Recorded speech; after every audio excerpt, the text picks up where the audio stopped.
أنا مش مخزن حرب عالمية. بتحشروا كل حاجة جوايا لحد ما اختنق. الهوا لازم يتحرك وإلا الأكل يفسد قبلكم. تنظفوني مرة في السنة وتطلبوا أطبخ يومياً؟ الدهون تتراكم والنار تختنق. أنا أطبخ لكم الحياة، فاحموني من الاشتعال. مش سلة إمامة أنا. اكشطوا بقايا الأكل قبل ما ترموني فيها.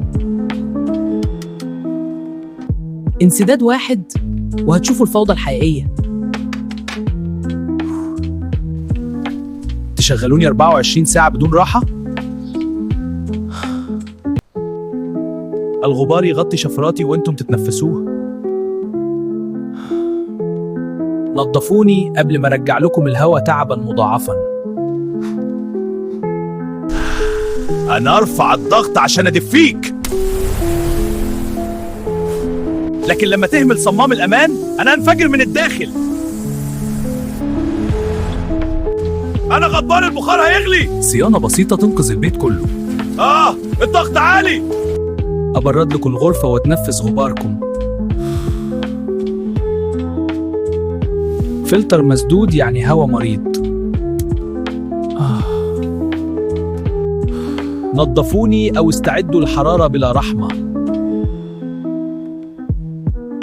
تتركوني أعمل بالساعات بلا راحة. سطوعي يحترق ببطء وأنتم لا تلاحظون.